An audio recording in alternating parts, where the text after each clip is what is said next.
noite, amados irmãos. É uma alegria para a terceira IPI de Guarulhos receber as igrejas do nosso presbitério nessa noite.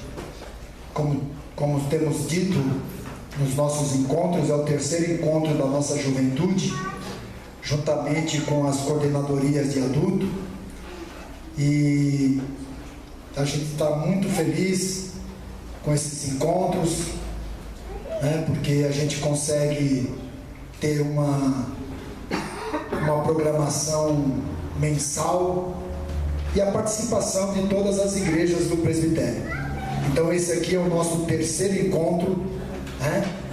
E a terceira igreja está feliz em receber vocês, que nós possamos aqui nessa noite nos alegrarmos, adorar o nosso Deus, e que o Espírito Santo de Deus possa estar conduzindo tudo aquilo que vai acontecer nessa noite. O Samuel está aqui com a gente, é o convidado para trazer a palavra nessa noite. Então vamos nos alegrar junto como presbitério bandeirante aqui na nossa região. Salmo 100. Vamos fazer essa leitura de forma alternada. Celebrai com júbilo ao Senhor todas as terras. Celebrai ao Senhor com alegria, apresentai-vos diante dele com cânticos. Sabei que o Senhor é Deus, foi Ele quem nos fez e dele somos. Somos o seu povo e rebanho do seu pastoreio. Enviai-nos suas portas com ações de graças e os seus lábios com hinos de louvor. Rendei graças e bendizei o nome. Porque o Senhor é bom, a sua misericórdia dura para sempre, e de geração em geração a sua fidelidade. Vamos ter uma oração de adoração. Vou pedir para que o nosso pastor Fernando, reverendo Fernando, faça essa oração de adoração. Senhor Deus, louvado e engrandecido seja o teu nome. Nós reconhecemos, ó Deus, a tua grandeza, a tua majestade. Adoramos-te, ó Senhor, na beleza da tua santidade. E estamos felizes por estarmos aos teus pés, porque tu és o Deus Todo-Poderoso. Nós adoramos o teu nome. Santo, santo, santo é o Senhor dos exércitos. Toda a terra está cheia da tua glória. Nós te adoramos, Senhor, no nome do teu Filho Jesus, o nosso Salvador. Amém. Amém.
é Samuel, sou do sul de Minas, sou seminarista da IPI do Brasil, estou no 4º ano do seminário, do último ano, terminando, graças a Deus. E para mim é uma alegria estar aqui hoje. Quando os meninos me convidaram, a gente ficou um tempo assim para fechar a data, né, conversando e tal, porque tinha alguns compromissos, mas para mim é uma alegria estar aqui e poder compartilhar um pouco daquilo que Deus tem feito na nossa vida, um pouco do que Deus tem mostrado pra gente com respeito à juventude, à adolescência. E eu espero que nessa noite você consiga levar algo de bom daqui. Esse é o meu desejo, não de mim, mas algo de bom da palavra de Deus, e que você possa usar isso na sua vida. Eu estou com a minha esposa, a Eliane, está ali atrás. Nós, há 1 ano e meio, quase 2, né? Nós trabalhamos junto com a Missão Sena. Nós somos voluntários da Missão Sena, que é no centro ali de São Paulo, na Cracolândia. E a gente trabalha lá. Minha esposa trabalha na creche da missão, com a criançada que mora nas ocupações, nos prédios invadidos. E eu trabalho na Missão Sena. Trabalho com o pessoal de rua, com garotas de programas, travestis e com a juventude e adolescência que moram ali no centro de São Paulo, né? Não são meninos de rua, mas moram naquele contexto. Então a gente está trabalhando ali junto com a Missão Sena, e até hoje a gente veio de Jacareí. Nós estamos num acampamento, num retiro especialmente feito para os travestis. Nós queremos que essas pessoas conheçam a Jesus e tenham uma mudança de vida. Então a gente está lá junto com mais alguns missionários. Nós estamos com 20 travestis. Quando você for dormir, lembra de orar pra gente, porque nós estamos cansados, sem voz, muito frio lá embaixo. Nunca tinha ido naquele lugar, gelado. Mas a gente chegou ontem à noite e hoje durante o dia a gente já começou a perceber o que Deus pode fazer. Deus começou a falar o coração de alguns. A gente passou o dia conversando com eles, ouvindo a história de vida deles. E isso é muito gratificante para nós. E para nós é um prazer estar aqui também com vocês, que são parte da nossa família, né? Nós somos da IPI, nós somos irmãos. E a gente vai falar um pouco nessa noite sobre se preparar para o tema central que vocês estão tratando, que é o ide e pregar, né? Ide e pregar o evangelho a toda criatura. Como que a gente se prepara para isso? Algumas coisas que a gente pode fazer enquanto estamos nos preparando. Sobre isso que a gente vai falar um pouco essa noite. Eu queria pedir para você abrir teu coração para Deus falar com você. Não se escandalize algumas coisas que eu vou mostrar, que eu vou falar. Talvez eu fale uma linguagem meio, um pouco de gíria, um pouco de linguagem de jovem e tal. Não se escandalize, por favor. É porque a gente está acostumado a trabalhar com esse pessoal e a gente só consegue atingir eles falando assim. Então, que nessa noite Deus fale no seu coração. Eu queria começar com a gente assistindo um vídeo sobre preparação, sobre se preparar. Será que é importante ou não? Nós vamos assistir nesse vídeo. Então eu queria que você prestasse bastante atenção.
Silva.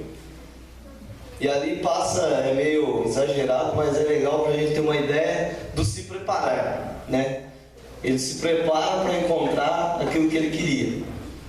E quando ele chega no balcão, só tem uma coisa que ele queria, e o outro cara, ator famoso, luta muito bem, também estava lá.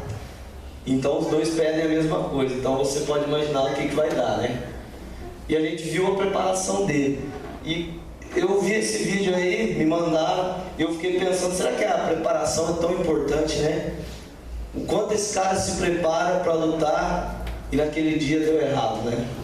Que aconteceu com a perna dele. O quanto pessoas se preparam no mundo para alcançar um objetivo, para conseguir algo.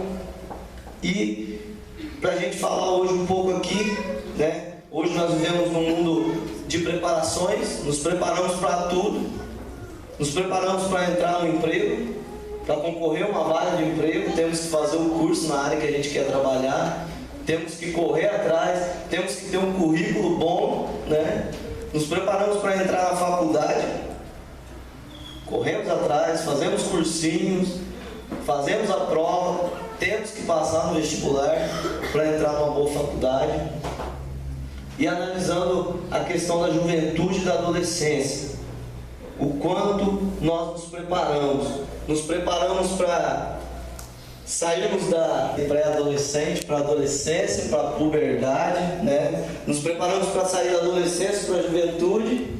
É um preparo total. Nossa, o que vai acontecer agora na minha vida? Como vai ser a minha vida daqui para frente? Até aqui eu não tinha responsabilidade, agora eu tenho que ter. Estou me preparando para ser um jovem. Nos preparamos quando estamos na juventude para casar. Eu casei 1 ano e meio. É complicado se preparar para casar, né? Dá um frio na barriga. Mas a gente se prepara para isso. E nos preparamos para construir família. Enquanto adultos, nos preparamos para a nossa velhice, para a nossa melhor idade. Então a nossa vida é feita de preparos. E a vida com Deus não pode ser diferente. A vida com Jesus não pode ser diferente. Nós temos que nos preparar para a missão a qual Ele nos chamou. E aí, eu anotei aqui para a gente falar um pouco a respeito do seguinte: a preparação. Para mim, a preparação para a missão, para o ir e pregar o Evangelho, ela passa por algumas fases.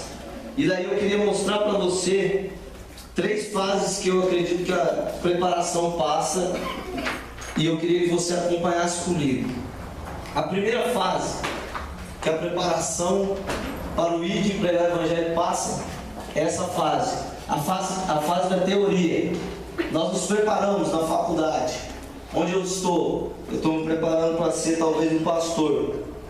Então eu tenho que ler, eu tenho que estar por dentro de cursos da minha área, eu tenho que estar sempre aprendendo com os livros, pesquisas, participando de palestras, de debates. Eu tenho que estar por dentro de tudo isso, se eu quero trabalhar como pastor na área em que eu trabalho. Então, uma das fases da preparação que eu creio que acontece na nossa vida é essa. A segunda fase é a fase da prática, a fase do ide e pregar o Evangelho. Eu me preparei na teoria e agora eu tenho que estar onde eu desejo trabalhar. Que área você quer trabalhar? Eu me dou bem com as crianças, então eu vou trabalhar com crianças. O que eu vou fazer? Eu vou me preparar para trabalhar com as crianças. O que tem acontecido muito hoje? A rapaziada quer trabalhar na igreja, tem boa vontade, mas quando a gente fala de se preparar, muita gente pula fora. Pô, você quer trabalhar com jovem? Beleza. Vamos ficar 1 ano juntos, vamos caminhar juntos. Você vai fazer alguns cursos, você vai procurar coisa nova, vai procurar ver o que a juventude hoje está realmente necessitando. Você vai atrás, você vai buscar.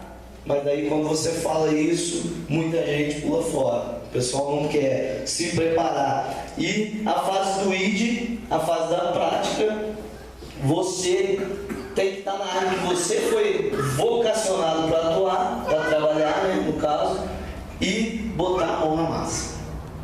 Para mim essa é a fase principal da preparação para o ID e pregar o Evangelho. Por quê? A fase da teoria então não tem valor para você? Tem. Muito valor. Mas se você não começar a botar a mão na massa, você não vai conseguir pôr aquilo que você aprendeu na teoria em prática. E nós precisamos disso. Nossas igrejas estão precisando disso. A terceira fase que eu creio que tem na preparação é a fase da fé. A fase de crer que Deus te chamou e Ele quer que você trabalhe em tal área na sua igreja. A fase de usar a tua fé em favor das pessoas. E daí eu coloquei lá, crer que Deus te chamou para tal missão e Ele te assistirá e te instruirá como usar na prática tudo o que você aprendeu na teoria. Deus, Ele é com a gente. Se não fosse Deus com a gente, coitado de nós, né? Eu não teria capacidade de trabalhar onde eu trabalho. Minha esposa não teria capacidade de trabalhar onde ela trabalha. Nós não teríamos capacidade de servir a Deus se não fosse a bênção dele sobre nós. Por isso a fase da fé é importantíssima. Você deve acreditar, você deve crer com todo o seu coração que Deus te chamou para essa área. O que acontece hoje é que às vezes a gente não entende qual área que Deus quer que a gente trabalhe. Às vezes a gente ora, e a gente fala: Deus, o Senhor não fala comigo, qual área que o Senhor quer que eu trabalhe, o que o Senhor quer que eu faça na tua obra, como que eu vou cumprir o ID? E às vezes a gente não entende, e a gente precisa buscar isso em Deus. A gente precisa buscar isso em oração, em vida com Deus, em vida com Jesus Cristo, na caminhada com Jesus, com a mão na massa. Você vai descobrindo em qual área você pode se preparar para trabalhar. E daí, quando o Dudu me passou o tema central, que era o ID, pregar o Evangelho a toda criatura, eu não quis fugir muito. E daí eu separei para a gente analisar junto nessa noite o texto lá de Marcos 16, do versículo 14 ao 18. Se você tiver a Bíblia e quiser acompanhar, eu uso essa versão um pouquinho diferente. Quando eu vou falar com adolescente, com jovem e tal, eu achei ela mais fácil de entender. Mas pode acompanhar que são os mesmos versículos. Aqui a gente vai ver Jesus, depois de ressuscitar, aparecendo para os discípulos, né? Jesus aparece primeiro para Maria Madalena, ela vai e conta, o pessoal não acredita. Jesus aparece para mais 2 discípulos, eles vão e contam, e os outros discípulos ainda não acreditam. E daqui a gente vai ver como que a gente pode se preparar. Marcos 16, do 14 ao 18. A palavra de Deus fala assim, ó: Por último, Jesus apareceu aos 11 discípulos enquanto eles estavam à mesa, comendo. Ele os repreendeu por não terem fé e por teimarem em não acreditar no que haviam contado o que os tinham visto ressuscitado. Então ele disse: Vão pelo mundo inteiro e anunciem o Evangelho a todas as pessoas. Quem crer e for batizado será salvo, mas quem não crer será condenado. Aos que crerem será dado o poder de fazer esses milagres: expulsar demônios pelo poder do meu nome e falar novas línguas. Se pegarem cobras ou beberem algum veneno, não sofrerão nenhum mal. E quando puserem as mãos sobre os doentes, estes ficarão curados. Jesus então agora aparece para os 11 dos seus 12 discípulos, né? Ninguém acreditou que Jesus tinha ressuscitado. A gente comemorou semana passada a Páscoa, a morte, a ressurreição de Jesus. E a gente sabe, a gente aprendeu, não sei quem aqui já nasceu dentro da IPI, dentro de uma igreja evangélica, a gente aprendeu a vida inteira: ó, Jesus morreu e Ele ressuscitou e Ele está vivo. Ele está vivo, Ele não está mais morto, Ele não está mais naquela cruz, e Ele vai voltar para nos buscar. E aí, quando a gente começa a ler esse texto, a gente percebe que os discípulos também não tinham entendido isso. Os discípulos não acreditaram: ah, mas Jesus estava morto, colocaram uma pedra enorme na porta do túmulo, né? E os discípulos então não acreditam. E quando a gente começa a ler, nós nos deparamos com essa cena inacreditável. Os 11 dos 12 discípulos de Jesus, homens que andaram com Jesus, homens que comeram com Jesus, que dormiram talvez com Ele, noites em claro, orando, passaram a vida toda com Ele, passaram boa parte de suas vidas com Ele, não acreditam. Homens que viram os milagres que Jesus fez, homens que viram Jesus curando cego, paralítico, Jesus libertando pessoas, e eles chegam aqui, não acreditam que Jesus ressuscitou. E aí eu comecei a ler, comecei a pensar o que isso tem a ver com o nosso tema, o que isso tem a ver com ir de pregar o Evangelho e o que tem a ver com prepara-te. Muitas vezes na nossa vida acontece isso. Às vezes a nossa fé, ela começa a diminuir. Ou às vezes a nossa fé, como a Bíblia fala, começa a se esfriar. Às vezes o nosso amor começa a se esfriar. E quando a gente lê a Bíblia, e especialmente esses versículos que a gente leu, nós vemos e pensamos que os discípulos eram pessoas super preparadas. Ah, discípulo de Jesus, cara. Eles eram muito preparados. Eles eram super instruídos. Mas diante da morte de Jesus, a gente consegue ver que eles não eram tão preparados assim. A gente consegue ver que eles não estavam tão preparados para um choque tão grande. E às vezes para a gente trabalhar na igreja é assim.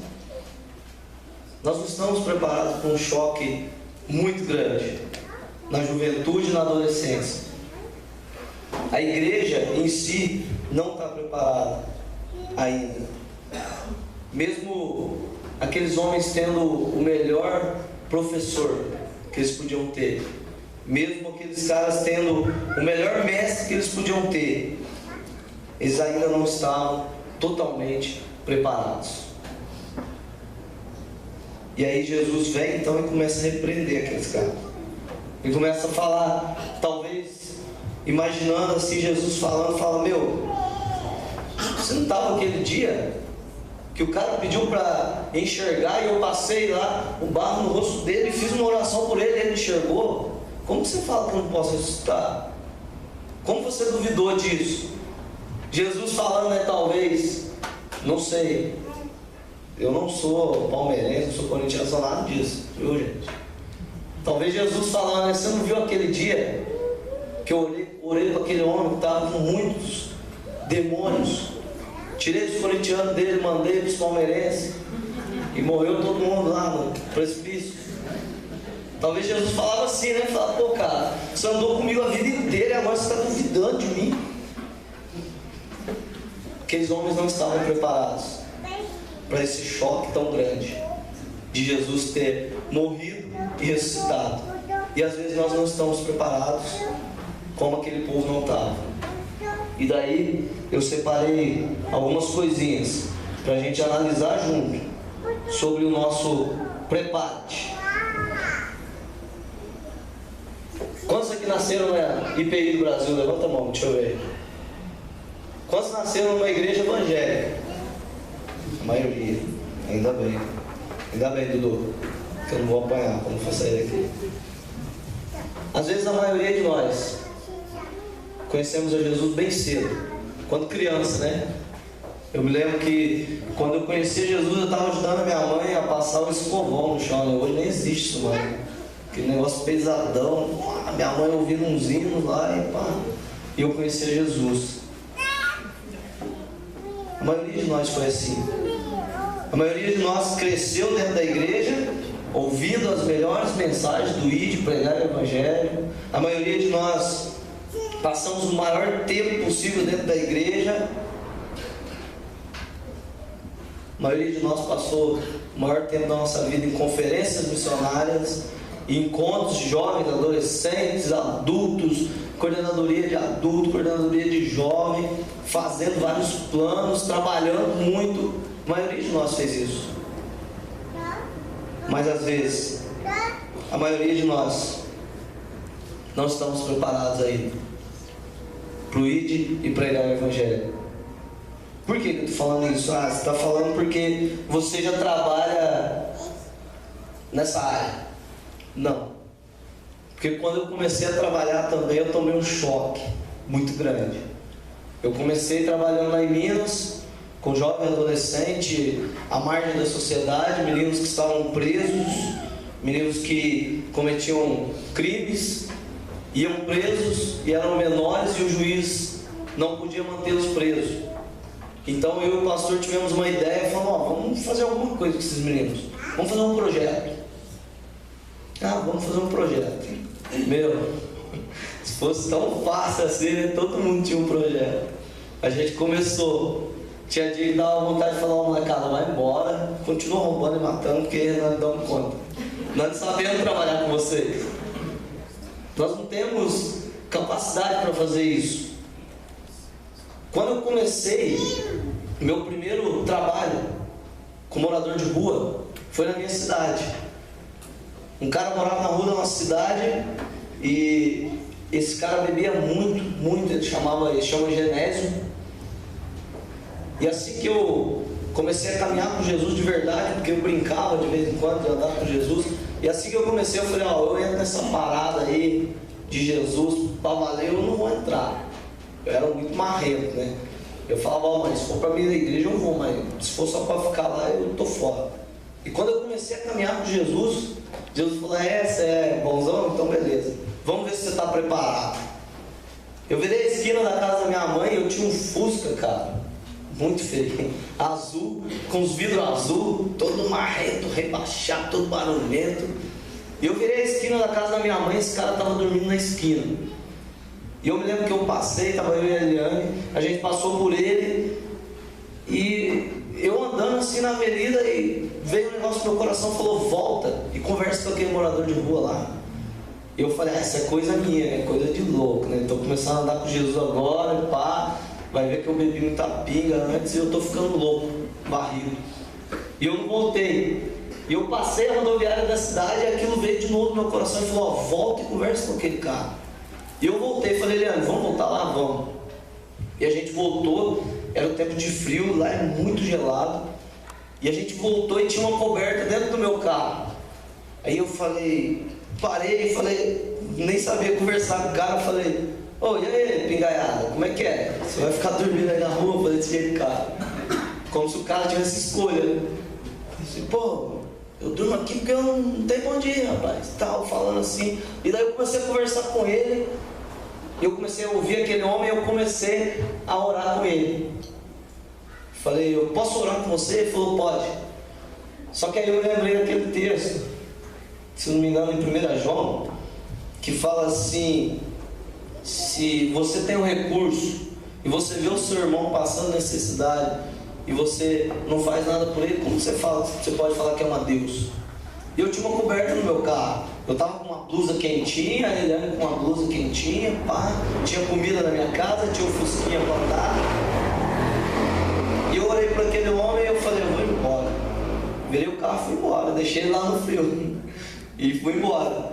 E aí começou a falar no meu coração de novo, dá essa coberta para aquele cara, você não quer ser missionário, você não é o cara?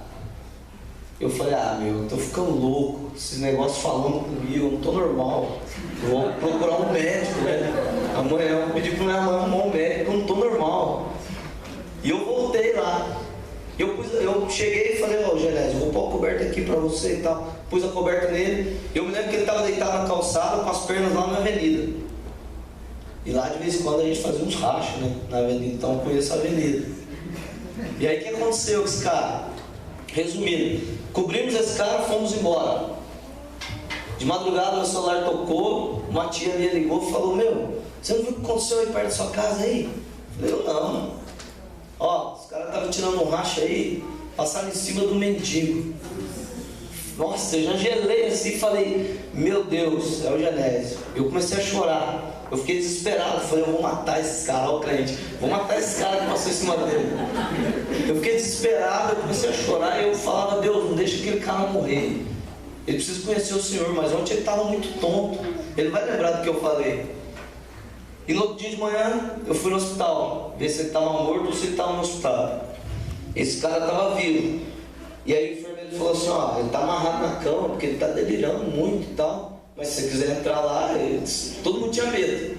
Se quiser entrar, você pode entrar. Falei, eu vou entrar, né? Não sou nada dele mesmo, ele não vai bater. Entrei. Quando eu entrei no quarto, aquele cara olhou pra mim e falou assim, eu tava tonto, mas eu lembro que você falou que Jesus queria a minha vida. Eu tava tonto, mas eu lembro que você orou pra mim, que você me deu uma coberta. Hoje eu tô aqui sem uma perna, mas eu quero aceitar Jesus. Foi a primeira coisa que Deus me deu, o primeiro serviço. E aí eu comecei a chorar dentro do hospital. Eu falei, o que eu vou falar pro cara? Não tem nada pra falar, Genésio. Beleza, você quer Jesus? Vamos orar. Oramos por ele e fomos embora. Um dia depois que eu já estou aqui em São Paulo, a gente passava numa avenida onde tinha uma Assembleia de Deus.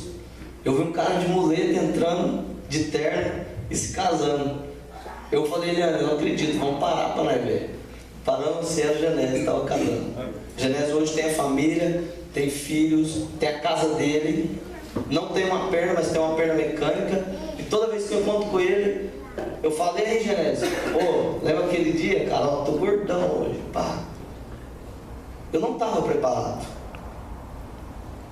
Mas se eu não tivesse parado, e se eu não tivesse falado para aquele homem que Jesus queria a vida dele, sem saber falar, Jesus quer a tua vida. Eu falei, certo cara pensou, esse cara vai me matar, porque ele quer a minha vida, né? Vai me dar um tiro aqui e vai levar minha vida embora.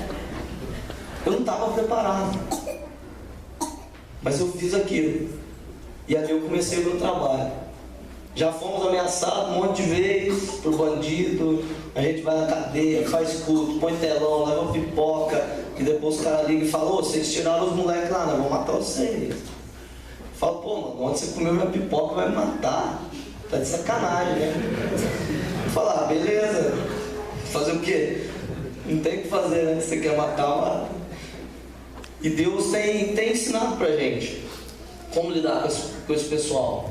Sabe, a gente tem um projeto que chama Projeto Resgatando Vidas, só com adolescentes. O ano passado a gente fechou com 30 adolescentes. Esse ano nós começamos com criança menor, para já formar essas crianças para não entrarem nesse mundo. E agora a gente está com 25 crianças começando. Então Deus tem ensinado para a gente como trabalhar. Deus tem preparado a gente. Mas voltando aqui para o nosso texto, Deus tem ensinado tudo isso para nós. E existem dias que a gente se sente despreparado aí. Tem dias que a gente ouve uma história e fala, e agora? O que eu vou falar para esse moleque? Vou falar para ele sair do crime, beleza, mas ele não tem pai, não tem mãe, ou o pai e a mãe estão presos, a avó também trafica, e aí, o que eu vou falar para esse moleque? Ei Deus, como é que faz? Você não quer que a gente vá e pregue o evangelho? O que eu falo? Tem histórias que a gente não consegue falar nada. A gente abraça e fala, estamos juntos e aí, eu te amo, Deus vai fazer a diferença na sua vida. Só fala isso. Existem dias que a gente não se sente preparado, mesmo estando na Cracolândia. Tem dia que a gente vê alguma cena lá que a gente vai embora triste e fala, vou desistir desse negócio, porque a gente não pode fazer nada, estou de mão amarrado, estou despreparado. Mas, interessante, Jesus nos chama para ir pregar o evangelho. Ele não pergunta se você sabe ou não. Ele não perguntou para mim se eu tinha feito já teologia ou não. Ou você já fez faculdade de teologia? Não. Então primeiro você vai para São Paulo, depois você salva esse mendigo, tadinho, ele estava morto hoje. Só lamento. Mas o interessante, sabe o que é? Muitas vezes a gente se sente despreparado. Achamos que não estamos prontos para enfrentar o ID por todo mundo. Mas a gente não deve se desanimar. A gente deve perseverar. Porque Jesus Cristo, através do apóstolo Paulo, ele mostrou para nós como nós devemos nos preparar. E eu acredito que seja assim, Efésios 6, versículo 10, 11, o 14 e o 18.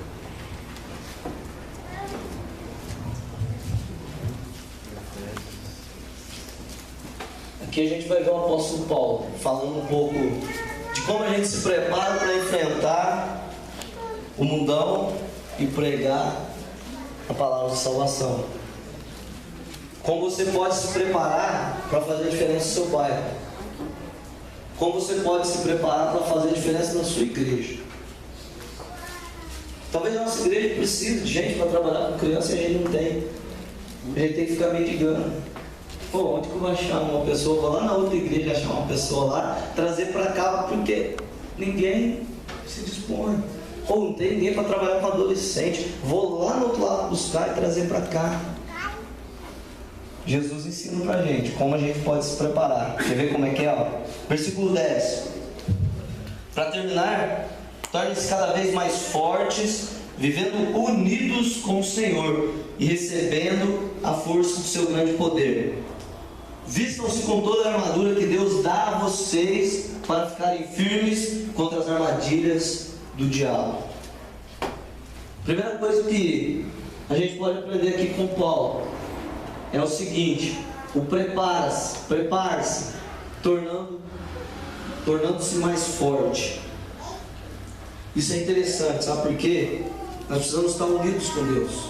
Não adianta só eu ter a força de vontade, eu querer fazer a obra, mas se eu não estiver unido com Deus, eu não consigo.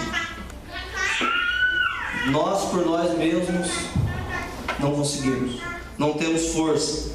E aí a gente precisa estar se preparando e se tornando cada dia mais forte através da palavra de Deus e no poder dele, para poder vencer, sabe o que?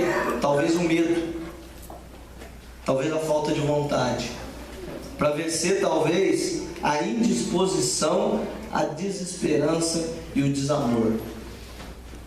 O mundo hoje está tenebroso, o amor parece que sumiu. Mas nós, como cristãos, como servos de Jesus, o amor não pode sumir da nossa vida. Nós temos que nos esforçar ao máximo, até onde a gente não aguentar mais, para que nós possamos amar as pessoas, para que nós possamos levar a esperança às pessoas. Fazendo isso, você vai estar se preparando. Estando unido com Deus, você vai estar se preparando. Você acha que é fácil? Nós moramos no centro de São Paulo, ali perto da casa do Leandro. Nós saímos dali, fomos lá para a cidade lá, como é que chama lá? Jundiaí, não? Jacareí, obrigado. Jacareí. Eu nem sei dirigir São Paulo, parei, eu perdi 2 vezes. Para voltar agora, eu cheguei lá embaixo, liguei e falei assim: ó, eu tô aqui, não sei onde eu tô. Tô num lugar aqui que chama Avenida do Guarulhos, nem sei como que é. Falei, vem buscar, eu quis, não vou sumir aqui dentro desse negócio. Gente, nós estamos cansados para rachar. Mas sabe o que alegra o nosso coração? A gente conversando hoje à tarde com os travestis, e um deles contou a história dele para nós.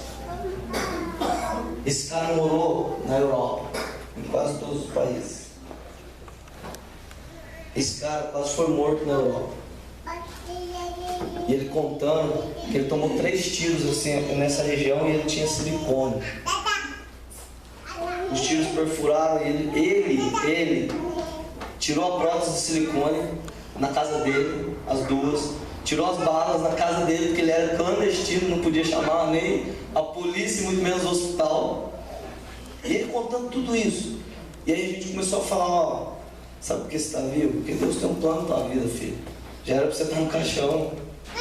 Você é louco, você está todo deformado, mas você está vivo. E a gente começou a conversar com ele. E ele contando a história dele. E ele sabia cantar até louvores, que a gente canta na nossa igreja. E ele falou: eu conheço Jesus. Às vezes a gente pensa que pessoas desse estilo e desse jeito não conhecem Jesus. Mas a gente aprendeu a respeitar eles, do jeito que eles são. Porque essas pessoas às vezes dão lição para nós. Às vezes a gente fica com vergonha quando a gente começa a atender a população de rua e chega um morador de rua e fala: senhor, deixa eu tocar esse violão aí. Cara, a gente sai de perto porque a gente fica vermelho de vergonha. As pessoas conhecem Jesus. Essas pessoas conhecem Jesus. Eles podem não estar caminhando com Jesus, mas eles conhecem. E eles precisam de nós para dar aquela alerta: ô, volta a caminhar com Jesus, você vai morrer assim. Meu, você toca um violão muito bem, porque líder de louvor na Cracolândia. Encontrei uma moça que ela ganhou um violão que hoje está avaliado em 25 mil reais, daquele cantor Fernandinho, e ela vendeu na Cracolândia. Ela tocou com ele. As pessoas conhecem Jesus, mas nós precisamos estar preparados, sabe para quê? Para chegar e dar aquele chacoalhão. Falar, ó, você conhece a palavra, acorda, começa a andar com Jesus, volta para Jesus. E nós só vamos estar preparados para isso andando unidos com Deus, nos tornando mais fortes na palavra, na oração e colocando a mão na massa. Essa é a preparação. E aí o apóstolo Paulo continua. E a segunda coisa que eu quero destacar com vocês está lá no versículo 14. Ele fala assim, ó: portanto, estejam preparados, usem a verdade como cinturão, vistam-se com a couraça da justiça. Estejam preparados na teoria, na prática e na fé. Talvez você fale, mas eu tenho que fazer uma faculdade de teologia. Não é isso que eu estou te falando. A teoria é você na sua casa pegar a Bíblia e mastigar a Bíblia, saber a Bíblia, saber usar a Bíblia. Meu, tem adolescente que não sabe abrir uma Bíblia, cara. Isso é uma vergonha. Você fala assim, abre aí para mim em Atos, ou não, que fica Atos mesmo. Tem 100 anos de igreja. Tem jovem, na minha igreja tem isso. Tem jovem que você fala assim, faz uma oração para ela, eu tenho vergonha. Pô, tem vergonha de Deus? Não está preparado. Nós precisamos estar preparados na teoria, ou seja, naquilo que nós fomos ensinados, talvez pelo seu pai, pela sua mãe, pelo seu avô, pela sua avó e pela igreja. Não é possível que nesses anos todos de PI a gente não tenha aprendido nada, né? É muita maldade, né? A gente não aprendeu um versículo, né? Pô, meu Deus, é 20, eu tenho 31, eu acho que eu fiquei uns 6 anos fora, mas faz 20 que eu estou firme. Meu, não é possível que eu não aprendi nada. Precisamos estar firmes nos ensinamentos que a gente recebeu, treinados e instruídos como fazer, ou seja, na prática. Dobra o teu joelho e fala, Deus, eu não sei fazer, mas me instrui, me ensina o que eu preciso fazer para que as pessoas que moram no meu bairro conheçam Jesus. Talvez você não vai precisar falar, talvez você não vai precisar pegar um microfone e ficar lá na esquina pregando, parceiro. Não, porque tem uns caras que pregam na República ali, cara. Teve um dia que eu quase bati no cara lá, mas falei, meu, você tem certeza que você é crente, cara? Você está afastando as pessoas, meu. O cara falou assim no microfone, ó, na hora que eu estava passando, na hora do almoço, um monte de gente sentado, fumando, ele falou, você que está fumando, idiota! Eu olhei, eu falei, não, ele não falou isso, eu devo estar birutando, vou escutar mais um pouquinho. Você que fuma, você vai pro inferno, seu burro! Pô, mano, eu falei, não, você está zoando, você está de sacanagem. A gente batalha tanto para vir buscar os caras aqui na República, para internar, para levar lá para a missão, dar um banho e falar de Deus. E o cara prega assim. Talvez a gente não vai precisar falar nada. Tem gente que entende quem é Jesus através daquilo que a gente faz. Meu, um prato de comida, o que custa um prato de comida? Tem terça-feira que chega a gente lá, que comeu faz uma semana, o cara não está aguentando nem andar mais. Comeu na terça passada lá e depois só fumou crack a semana inteira. E esse cara chega atrasado, depois que o portão já fechou. A gente podia falar para ele, ó, chegou atrasado, só lamento. Vem terça-feira aí, tchau. Meu, mas um prato de comida faz a diferença na vida do cara. O cara fala assim, meu, procurei comida em todo lugar, ninguém quis me dar. Eu cheguei atrasado, vocês abriram o portão, me deram um banho, me deram um prato de comida, deram roupa de graça. Quem que é Jesus? Eu quero conhecer esse cara. Às vezes o que você fizer vai fazer a diferença. Você não vai precisar abrir tua boca. Talvez você vai precisar falar, dar um chino. Falar, conversa um pouco, ouve a história e fala, então você é filho de crente. O que você está fazendo na cadeia? Tem vergonha na sua cara, rapaz. Eu já falei pros caras lá, ô, você é vacilão, hein, parceiro? Você era lá de dentro da igreja, agora está aqui na cela, você não tem vergonha não? Um cara falou um dia pra mim assim, não, eu vim preso porque eu queria pregar aqui dentro. Eu falei, mano, os caras vão pregar com a sua cara se você falar alguma coisa. Eu queria vergonha na sua cara, moleque. Você não precisava vir preso, eu não estou preso, eu venho aqui, prego e vou embora. Tem uns caras que é folgado, você vai precisar xingar. Mas tem uns que você não vai precisar falar nada. Só demonstrando o amor de Deus, através da sua vida, através da sua ação. Você pode ganhar as pessoas para Jesus através da prática, estando preparado na prática. Agora, nós só precisamos nos dispor nas mãos de Deus, dispor para servir, crendo que Deus nos chamou e Ele vai realizar a obra e os milagres nos usando. Isso é estar firme na fé. Está preparado na fé. Se eu não acreditar que Deus pode mudar a vida de um viciado, de uma prostituta, não adianta eu fazer nada. Não adianta eu ir lá dar uma comida, uma roupa, eu vou fazer assistencialismo. Agora, se a minha fé em Jesus Cristo faz com que eu tenha fé de verdade de falar, não, esse cara pode mudar, ele vai mudar, e eu vou trabalhar em favor disso, aí sim, adianta eu fazer. Seja verdadeiro. Vai ter situação, quando você for levar o evangelho para as pessoas, você vai ter que falar a verdade. Não adianta você maquiar, porque depois é pior. A verdade deve estar presa a nós como cinturão da verdade. Perceba?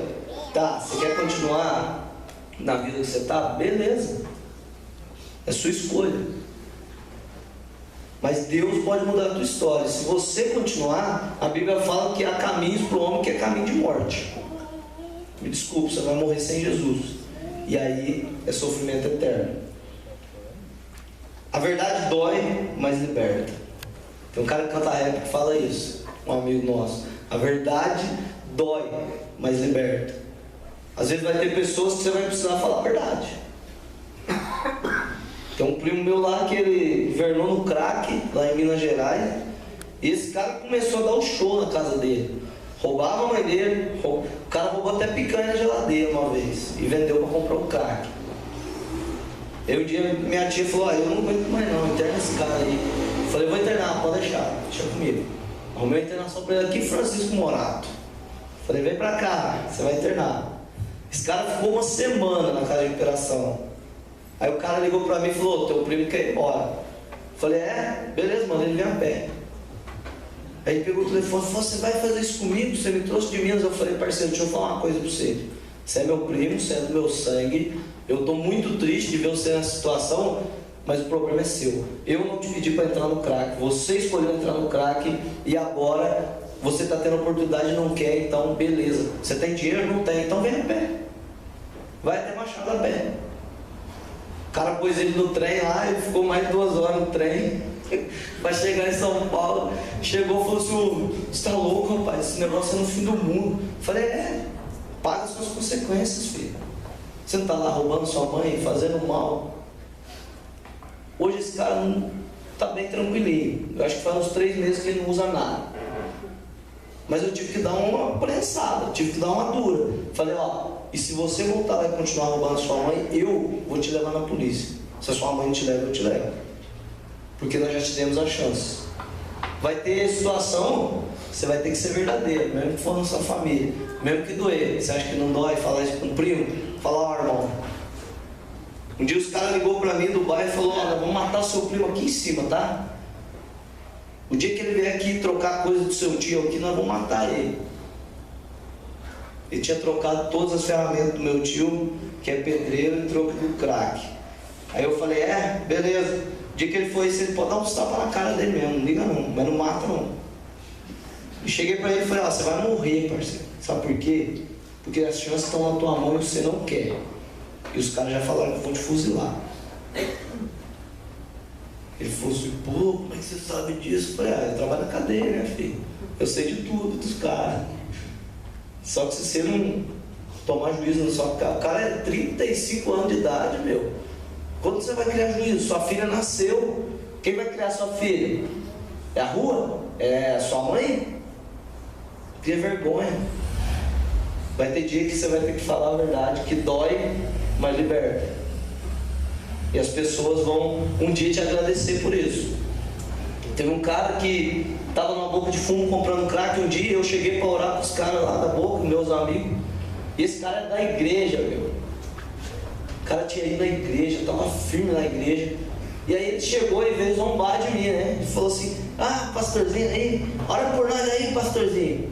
Peguei pros dedos no nariz e ele falou assim: você crê na sua cara, vagabundo. Você não precisa de oração, não. Você já conhece o meu Jesus já. Você precisa criar vergonha na sua cara. Esse cara saiu, falou que ia buscar uma faca, que ia me matar. Uma semana depois ele estava preso. Eu fui na cela dele e ele falou assim: ó, muito obrigado, porque aquele dia você falou para mim que eu precisava criar vergonha na cara. E eu não ouvi. Hoje eu estou aqui pagando, porque eu não ouvi o que você falou. Mas hoje eu estou aqui lendo a Bíblia, comendo a Bíblia aqui dentro da cela, comendo as folhas da Bíblia, lendo, porque eu quero a mudança da minha vida. E eu ia te matar, você sabia? Eu falei: não, se tivesse matado nem ia saber mesmo. Eu ia saber só depois. Vai ter situação que você vai ter que fazer isso. Vai doer. Mas você vai ter que optar pela verdade que dói, mas liberta. Versículo 15, Paulo fala assim, ó: e calcem como sapatos a prontidão para anunciar a boa notícia da paz. Aqui eu coloquei o seguinte: passos de fé. Comece a dar passos de fé. Sabe, talvez aquela rua perto da sua casa ninguém quer ir? Meu, dobra o teu joelho, uma semana, um mês, não sei. Fala com Deus, consagra a sua vida a Deus e fala: Deus, eu vou entrar ali, eu vou levar a palavra. Porque tem gente morrendo ali. Tem gente morrendo todo dia. Meu, em São Paulo morre gente por minuto. Nunca vi um negócio tão louco na minha vida. E Machado começou essa onda. Mataram 2 meninos de 15 anos semana passada. Colocaram fogo nos caras. Assaltaram não sei o que, mataram mais não sei quem. O marido brigou com a mulher, o irmão da mulher foi entrar, mataram o marido. E aí a gente vai ficar vendo tudo isso, de braços cruzados e assistindo. Pessoas morrendo sem Jesus, sem conhecer a palavra de Deus. Dê um passo de fé. Calce o sapato da prontidão para anunciar a boa notícia da paz, para anunciar o Evangelho. Leve a palavra de Jesus, que eu acredito que é a única coisa que pode mudar o nosso país. Eu não acredito que tenha mais nada que a gente faça que possa mudar a situação da violência, da política, de mais nada. Só Jesus Cristo. Só Jesus Cristo pode mudar. E daí, para a gente caminhar para o final, no versículo 16, Paulo fala assim, ó: e levem sempre a fé como um escudo, para poderem se proteger de todos os dardos de fogo do maligno. Recebam a salvação como capacete, a palavra de Deus, como a espada que o Espírito Santo lhes dá. Façam tudo isso orando a Deus e pedindo a ajuda dele. Orem sempre guiados pelo Espírito de Deus. Fiquem alertas, não desanimem. Vai ter dia que você vai falar assim: eu estou orando para aquela pessoa, mas não adianta nada. Eu acho que Deus não vai fazer a obra, não. Não desanime. E ore sempre por todo o povo de Deus. Ore pelo povo da sua igreja. Ore pelo povo da sua rua, do seu bairro, da sua faculdade, da sua escola, do seu emprego. Porque quem faz a obra é o Espírito Santo, a Bíblia fala. Não somos nós. Por nós não podemos fazer nada. Fé, oração e perseverança. Se o crente não tiver isso, se ele não se preparar nessa área, preparar a fé dele, exercitar a fé dele através das ações, se ele não se preparar na oração e na perseverança, como nós vamos levar a palavra? Ore, esteja sempre unido com Deus, fique alerta, não desanime, ore sempre por todo o povo. Ore por aquelas pessoas talvez que te atormentam a noite toda. lá no baile funk, né? Esse negócio é o pior de todo São Paulo. É o baile funk. Olha para aquele cara do carro, nem foi para queimar o som dele, mas olha. Olha e fala assim, oh Deus, quem é aquele som ali que eu não aguento mais escutar o tchum-tchá. Queima o celular no metrô da molecada, porque eu não aguento mais. Você entra no metrô, ninguém põe fone, tá todo mundo tchum-tchá. Queima tudo, Deus, vai queimando. Ora pelas pessoas. Às vezes a gente brinca, mas é sério. Ore pelas pessoas. Nossos jovens estão sem rumo, estão sem noção do perigo, sem noção do amor, não sabe o que é amor mais. Hoje a troco de 10 reais, o menino morre, deveu 10 reais e está morto. Deveu 20, então já era, está queimado, morto queimado. Esses meninos que morreram lá foram comprar maconha. O cara falou assim, eu quero o carro de vocês. Eu não quis dar o carro, morreram os dois. Troco de quê? Falta de amor. Não tem mais amor. E se nós que estamos aqui dentro, ouvindo todo domingo, toda terça-feira reunião de oração, todo sábado reunião de jovem e de adolescente, se nós não fizermos nada, quem vai fazer? Quem vai ao encontro desse povo? O governo não sabe o que fazer mais. O governo já criou projetos e projetos que não funcionam. Vocês estão achando que aquele projeto lá de braços abertos na Cracolândia funciona? Vai lá para você ver. Vai lá. Os caras varrem 5 minutos de rua e fumam 20 reais de crack dentro do hotel. O governo paga o hotel, dá 15 reais. Os caras dão uma varridinha ali, disfarça e ó pro hotel. E fuma crack o dia inteiro, a noite inteira. O governo já criou um monte de coisa e não vai. Eles não querem ir ao encontro. O juiz da nossa cidade falou assim, ó, pastor, falou do nosso pastor, eu não sei o que eu vou fazer com adolescente mais. Não pode ficar preso. A cadeia está cheia de adolescente. Eu vou ter que soltar. Ninguém sabe mais o que fazer. Mas nós sabemos. Nós sabemos que Jesus pode mudar a história. Nós precisamos nos preparar para isso. O prepara-te. Passa por todas essas fases. E para a gente encerrar, eu queria perguntar uma coisa muito séria para você. Como você quer ser lembrado no seu bairro, no seu emprego, na sua família, na sua igreja? Como você quer ser lembrado? Como aquele que se preparou a vida inteira, mas nunca colocou em prática. Como aquele que ouviu os melhores sermões da IPI do Brasil a vida inteira, mas não saiu e viu as pessoas morrerem lá fora e não falou do amor de Deus, ou até mesmo na sua família. Às vezes você sabe tanto de Jesus Cristo e na tua família tem gente morrendo no crack, no álcool, na prostituição, e talvez você não fale. Como você quer ser lembrado? Tem um vídeo aqui que ele fala sobre isso. Como eu vou ser lembrado quando eu morrer? O que eu vou deixar? Será que foi aquele cara que se preparou, saiu, botou a mão na massa, fez o ID pregar o evangelho funcionar ou não? Quero que você preste muita atenção nesse vídeo. Se puder até apagar essa luz aqui, por favor, ó. Para a gente poder ler isso, obrigado. Para a gente poder prestar muita atenção nas frases que vão aparecer nesse vídeo. Depois a gente vai encerrar com um versículo que eu separei ali, para que nós possamos pensar nele durante a nossa semana. Será que eu tenho me preparado? Será que eu tenho só me preparado? Ou será que eu estou me preparando e botando a mão na massa? Presta atenção.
ser lembrado?